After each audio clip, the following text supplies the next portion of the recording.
নমস্কার বন্ধুরা, আমি মলয় চলে এসেছি আরো একটা নতুন ভিডিও নিয়ে। আজকে একটা মাত্র কর্ড বাজিয়ে দুটো গান গাওয়া যাবে এরকম একটা টিউটোরিয়াল নিয়ে চলে এসেছি।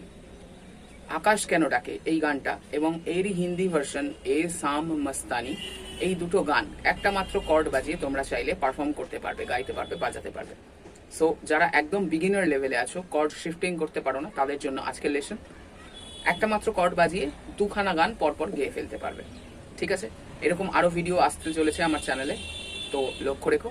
এবং যারা একটু অ্যাডভান্স লেভেলে গেছো তাদের জন্য আরো 3টে কর্ড বলবো। এই 3টে কর্ড দিলে আরো সুন্দর কালার হবে, গানটা আরো সুন্দর লাগবে শুনতে। তো কথা না বাড়িয়ে শুরু করে দেওয়া যাক। প্রথমত এই গান দুটো বাজানোর জন্য যে কর্ডটা তোমাদেরকে বাজাতে হবে সেটা হচ্ছে জি মেজর কর্ড। জি মেজর এর আগের টিউটোরিয়ালগুলোতেও ছিল জি মেজর কর্ড, তোমরা দেখেছো। তো জি মেজর কর্ড ধরার জন্য হাতের 3 নম্বর আঙুলটা গিটারের 1 নম্বর তারের 3 নম্বর ফ্রেটে রাখবো। তারপরে 2 নম্বর আঙুলটাকে 6 নম্বর তারের 3 নম্বর ফ্রেটে রাখবো, আর 1 নম্বর আঙুলটাকে 5 নম্বর তারের 2 নম্বর ফ্রেটে রাখবো। ব্যাস, এটা হয়ে গেল জি মেজর। খুবই সহজ কর্ড। এই জি মেজর কর্ডটা বাজিয়ে পুরো গানটাও গাওয়া যাবে। ये शाम मस्तानी मदहोश किए जाए, मुझे ढोल कोई खींचे तेरी ओर लिए जाए, ये शाम मस्तानी। সাথে সাথে বাংলা গানটাও কিন্তু গাওয়া যাবে। আকাশ কেন ডাকে, মন ছুটি চায়, ময়ূর পঙ্খী মেঘ হয়ে যায়, ভেসে যায়। ঠিক আছে, একটা মাত্র কর্ডে দুটো গান পুরোটাই গাওয়া যাবে। আগে আরো ডিটেলে বলছি। এবং তাছাড়া যে 3টে কর্ড বললাম, যারা একটু অ্যাডভান্স লেভেলে আছে তাদের জন্য ই মাইনর, এটাও খুব সোজা। 1 নম্বর আঙুল এবং 2 নম্বর আঙুলকে 5 নম্বর তার আর 4 নম্বর তারের 2 নম্বর ফ্রেটে ধরলেই হয়ে গেল ই মাইনর।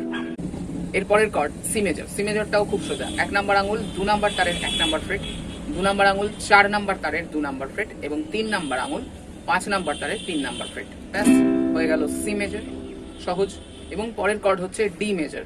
ডি মেজর বাজানোর জন্য 1 নম্বর আঙুল 3 নম্বর তারের 2 নম্বর ফ্রেট, 2 নম্বর আঙুল 1 নম্বর তারের 2 নম্বর ফ্রেট এবং 3 নম্বর আঙুল 2 নম্বর তারের 3 নম্বর ফ্রেট। হয়ে গেল ডি মেজর। এই কর্ড 3টে এক্সট্রা লাগছে। যারা মনে করছো এইগুলো শিফট করতে পারবে তারা এই 4টে কর্ড ব্যবহার করবে। যারা মনে করছো পারবো না, কোনো চিন্তা নেই, একটা মাত্র কর্ডেই পুরো গানটা কভার করতে পারো। সো দেখা যাক কোথায় কিভাবে চলছে। প্রথমত বাংলা গানটা দিয়ে শুরু করি এবং পরে হিন্দি গানটাতে আমরা শিফট করবো এবং শেষ করবো। ভিডিও বেশি লম্বা করবো না, পুরোটাই এইভাবে চলছে, রিপিটে চলছে, আর অন্য কোনো কর্ড নেই, কিছু নেই। ঠিক আছে, এরপরে আসি স্ট্রামিং, রিদম। রিদম কি বাজাবো? রিদম বাজানোর জন্য এটা হচ্ছে 4 বিটের গান। আমরা শুধু ডাউন ডাউন দিয়ে বাজাতে পারি। 1 2 3 4, 1 2 3, ये शाम मस्तानी मदहोश किए जाए, मुझे ढोल कोई खींचे तेरी ओर लिए जाए। এইভাবে বাজাতে পারি। অথবা রিদমের ব্যবহার করতে পারি down down up up down down up down up down down up up down down up down up down down up up down down up down up. দেখা যাক।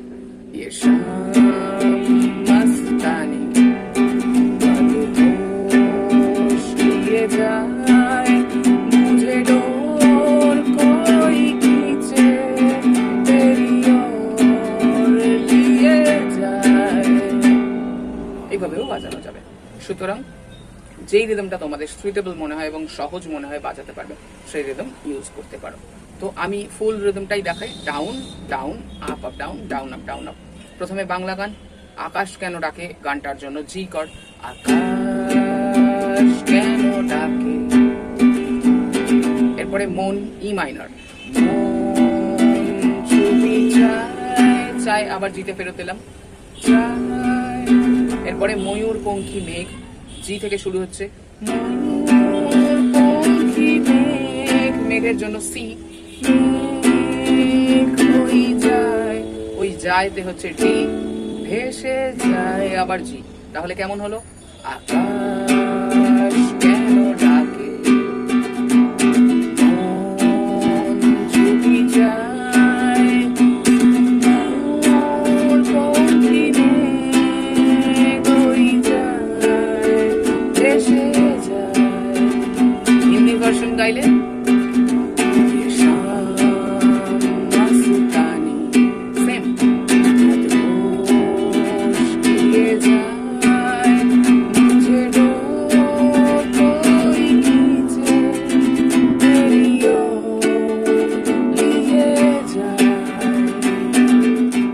পরের সেকশন বাজানোর জন্য আমাদের যেটা বাজাতে হবে, সি থেকে আমরা শুরু করব।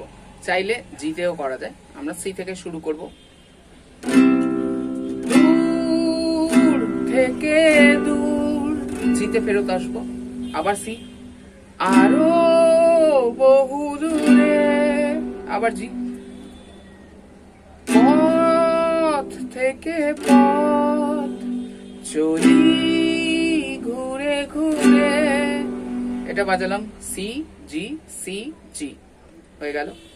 তারপরের লিরিক্স, ভাঙায় মন নিয়ে আমি, ভাঙায় মনের জন্য ডি, সি হচ্ছে নিয়ে আমি, একা এর জন্য হচ্ছে এ মেজর, এ মেজর ধরার জন্য 3টে আঙুল একসঙ্গে 2 নাম্বার তার, 3 নাম্বার তার এবং 4 নাম্বার তারের 2 নাম্বার ফ্রেটে ধরছি, ব্যাস এটা হয়ে গেল এ মেজর।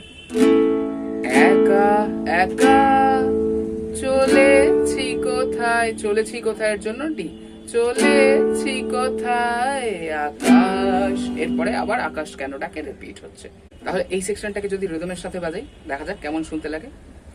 দূর থেকে দূর, আরো বহু দূরে, পথ থেকে পথ চলি ঘুরে ঘুরে, ভাঙায় মন নিয়ে আমি, একা একা চলেছি কোথায় আকাশ কেন ডাকে,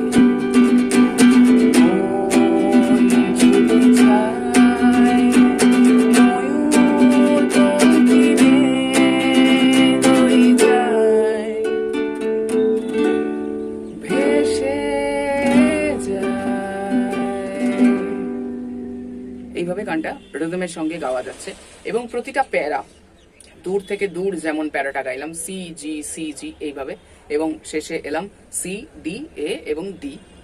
তো এইরকম ভাবে প্রতিটা প্যারাকে এই কর্ড এবং এই রিদমের স্ট্রাকচারে যদি আমরা ফেলি সেম ভাবে গাওয়া যাবে, সুতরাং কোনো চিন্তা নেই। ইনফ্যাক্ট হিন্দি ভার্সনটাকেও এইভাবেই আমরা গাইতে পারবো, ঠিক আছে, কোনো চিন্তা নেই। তো এইভাবে একটা কর্ড মাত্র বাজিয়ে 2খানা গানকে আমরা কভার করতে পারি। এবং যারা মনে করছো যে না আমরা শিফট করতে পারবো, তাদের জন্য আরো এক্সট্রা কটা কর্ড আমি দিয়ে দিলাম, এই কর্ডগুলো বাজালে কালার ভালো হবে, গানটার সুরটা, ছন্দগুলো, তালগুলো, লয়গুলো সব প্রপার লাগবে শুনতে। তো আশা করছি এই পর্যন্ত সবার কাছে ক্লিয়ার হয়েছে ভিডিওটা এবং সবাই এই গানটাকে খুব সহজেই পারফর্ম করতে পারবে। দেখা হচ্ছে নেক্সট ভিডিওতে, এবং যদি কোনো অসুবিধা হয় অবশ্যই কমেন্টের মধ্যে তোমরা তোমাদের কোয়ারিগুলোকে লেখো, আমি সমস্ত কোয়ারিগুলোকে সলভ করার চেষ্টা করবো নিজের মতো করে, তোমাদের যাতে বুঝতে সুবিধা হয়। এবং যারা শিফটিং নিয়ে প্রবলেম আছে, যে আমি কিভাবে শিফট করব বুঝতে পারছি না, একটা কর্ড থেকে অন্য কর্ড কিভাবে ধরবো, কিভাবে টাইমের মধ্যে একটা কর্ড থেকে অন্য কর্ডের মধ্যে পৌঁছাবো ইত্যাদি, এই শিফটিং এর বিষয় নিয়ে আমি একটা আলাদা টিউটোরিয়াল আমার চ্যানেলে পোস্ট করব। অবশ্যই যাদের শিফটিং এর সমস্যা আছে, কর্ড শিফটিং, তারা কিন্তু এই কর্ড শিফটিং এর ভিডিওটা অবশ্যই দেখো। আজকের মতো এই পর্যন্তই, দেখা হচ্ছে পরবর্তী কোনো ভিডিওতে, ততক্ষণ সুস্থ থাকো, জয় হিন্দ।